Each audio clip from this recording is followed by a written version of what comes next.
ایک زمانہ تھا کہ عرب کے کسی علاقے میں علی بابا نام کا ایک غریب لکڑہارا رہتا تھا۔ علی بابا اپنی زندگی لکڑیاں کاٹ کر گزارتا تھا اور اس کا بھائی قاسم ایک مالدار تاجر تھا۔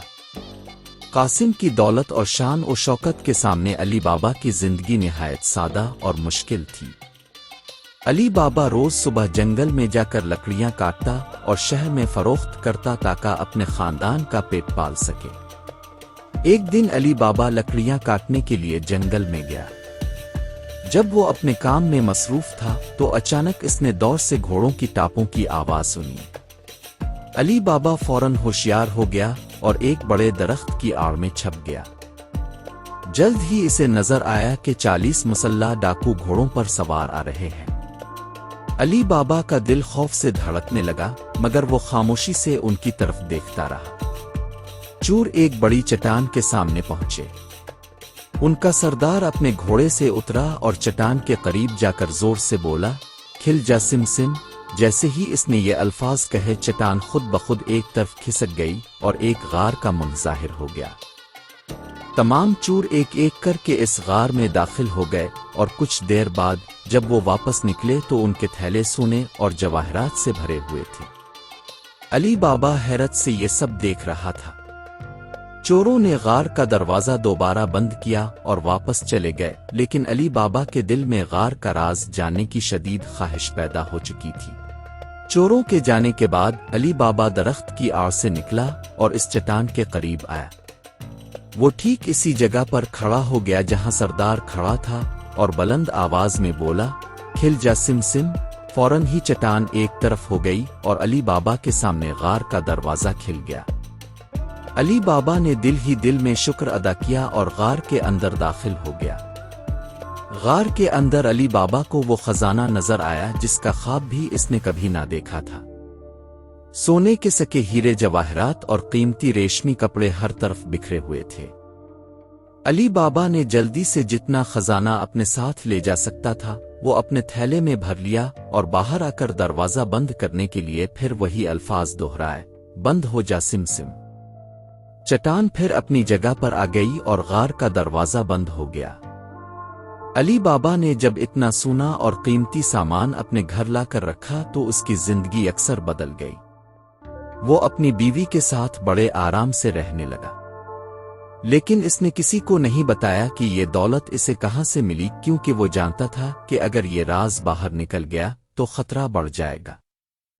دوسری طرف علی بابا کا بھائی قاسم جب دیکھتا کہ علی بابا اچانک امیر ہو گیا ہے تو اسے حسد ہوتا۔ قاسم سوچنے لگا کہ علی بابا نے اتنی دولت کہاں سے حاصل کی ہے۔ آخرکار ایک دن اس نے علی بابا سے اس کا راز جاننے کی ٹھان لی۔ قاسم نے علی بابا پر زور ڈالنا شروع کیا کہ وہ سچ بتائے۔ علی بابا پہلے تو ٹال مٹول کرتا رہا، لیکن جب قاسم نے بہت اصرار کیا تو اس نے ساری حقیقت بتا دی۔ قاسم فوراً لالچ میں آ گیا۔ اس نے علی بابا سے غار کا راز سیکھ لیا اور اگلے ہی دن اپنے ساتھ کچھ تھیلے لے کر جنگل کی طرف نکل گیا۔ قاسم کو بھی وہی چٹان نظر آئی اور اس نے وہی جادوئی الفاظ کہے، کھل جا سم سم۔ چٹان ایک طرف ہو گئی اور غار کا منہ کھل گیا۔ قاسم غار کے اندر داخل ہوا اور جب اس نے خزانے کا بے پناہ ذخیرہ دیکھا تو وہ لالچ میں اندھا ہو گیا۔ اس نے جلدی جلدی سونے کے سکے اور جواہرات اپنے تھیلوں میں بھرنا شروع کر دیے۔ جب اس کے تھیلے بھر گئے تو وہ غار سے نکلنے کے لیے دروازے کے پاس آیا، لیکن جب قاسم کو غار کا دروازہ بند کرنے کے لیے الفاظ یاد کرنے کی باری آئی تو وہ الفاظ بھول گیا۔ اس کی لالچ نے اس کا ذہن معاف کر دیا تھا اور وہ بار بار غلط الفاظ دہراتا رہا، کھل جا جو، کھل جا گیہوں، لیکن دروازہ نہ کھلا۔ قاسم غار کے اندر پھنس گیا۔ وہ جتنا زور لگاتا اتنا ہی زیادہ پریشان ہوتا گیا۔ اسی دوران 40 چور واپس آ گئے۔ انہوں نے غار کا دروازہ کھولا اور اندر قاسم کو پایا۔ قاسم کی حالت غیر ہو چکی تھی۔ ڈاکوؤں کے سردار نے قاسم سے پوچھا کہ وہ یہاں کیا کر رہا ہے، لیکن قاسم کی زبان بند ہو چکی تھی۔ ڈاکوؤں نے فوراً اسے مار ڈالا اور اس کی لاش کو کئی ٹکڑوں میں کاٹ دیا تاکہ کوئی اسے پہچان نہ سکے۔ پھر انہوں نے لاش کو غار میں ہی چھوڑ دیا اور سارا خزانہ واپس ترتیب سے رکھ دیا۔ جب قاسم واپس نہ آیا تو علی بابا کو فکر لاحق ہوئی۔ وہ سمجھ گیا کہ کچھ برا ہوا ہے۔ وہ جنگل میں گیا اور غار کے سامنے پہنچا۔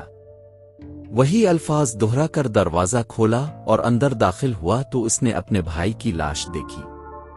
علی بابا کا دل بھر آیا، مگر وہ جانتا تھا کہ اسے احتیاط سے کام لینا ہوگا۔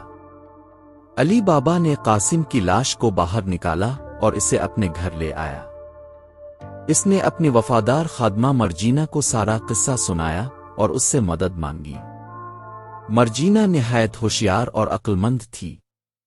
مرجینہ سمجھ گئی کہ یہ معاملہ نہایت سنگین ہے اور اگر چوروں کو شک ہو گیا تو علی بابا کی جان خطرے میں پڑ جائے گی۔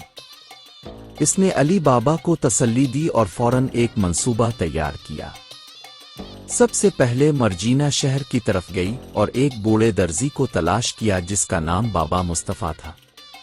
بابا مصطفیٰ کی آنکھیں تو کمزور تھیں لیکن وہ ایک ماہر درزی تھا۔ مرجینہ نے بابا مصطفیٰ کو کچھ سونے کے سکے دیے اور اسے اپنے ساتھ چلنے کے لیے کہا، لیکن راستے میں اس کی آنکھوں پر پٹی باندھ دی تاکہ اسے پتہ نہ چلے کہ وہ کہاں جا رہا ہے۔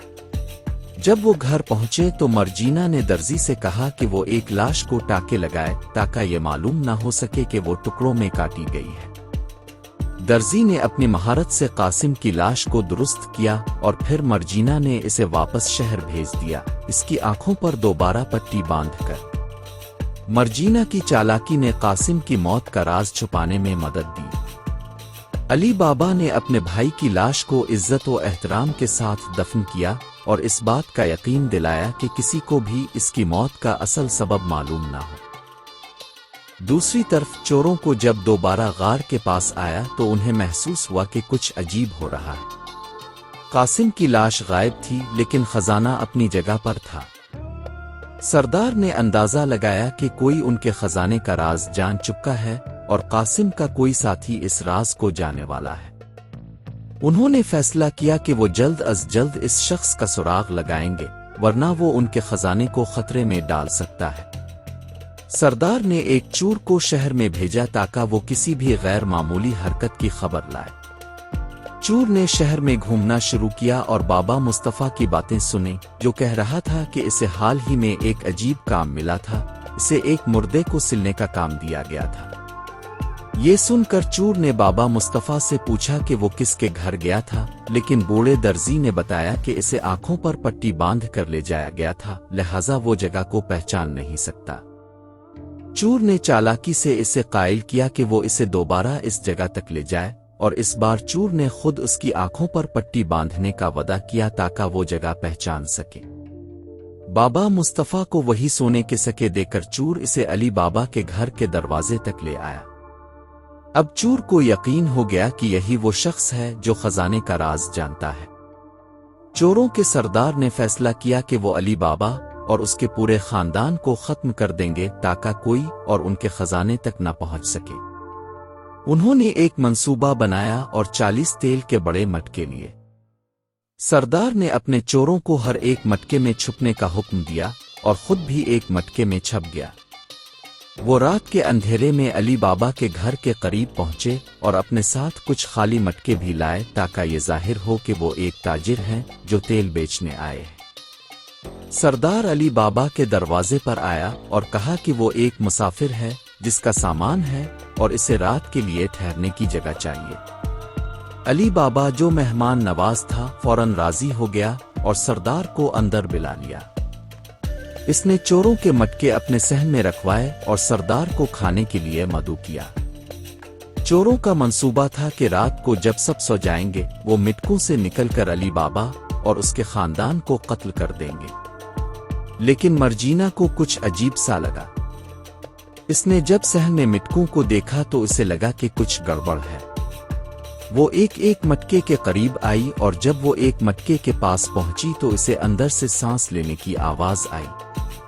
مرجینہ فوراً سمجھ گئی کہ یہ کوئی تجارتی سامان نہیں بلکہ علی بابا کے دشمن ہے۔ اس نے فوراً ایک چالاکی بھری تدبیر سوچی۔ وہ باورچی خانے میں گئی اور بہت سا گرم تیل نکالا۔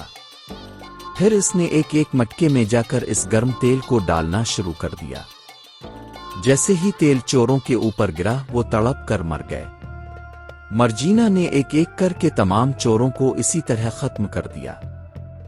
جب اس نے آخری مٹکا دیکھا تو سردار اسے سمجھ کر باہر آیا، مگر مرجینا نے اپنی مہارت اور ہوشیاری سے اسے بھی مار ڈالا۔ صبح کے وقت علی بابا کو جب یہ ساری حقیقت معلوم ہوئی تو وہ مرجینا کا بے حد شکر گزار ہوا۔ مرجینا کی عقلمندی نے نہ صرف علی بابا اور اس کے خاندان کی جان بچائی بلکہ چوروں کے خزانے کا راز بھی محفوظ رکھا۔ علی بابا نے مرجینا کو اس کی وفاداری اور عقلمندی کے صلے میں انعام دیا اور اسے اپنے خاندان کا حصہ بنا لیا۔ یوں علی بابا نے اپنی زندگی میں کبھی بھی لالچ کو خود پر حاوی نہ ہونے دیا اور ہمیشہ اپنی زندگی کو سادگی اور دانشمندی سے گزارا۔ علی بابا نے اپنی سادگی اور عقلمندی سے نہ صرف اپنی زندگی سنواری بلکہ اپنے خاندان کی حفاظت بھی کی۔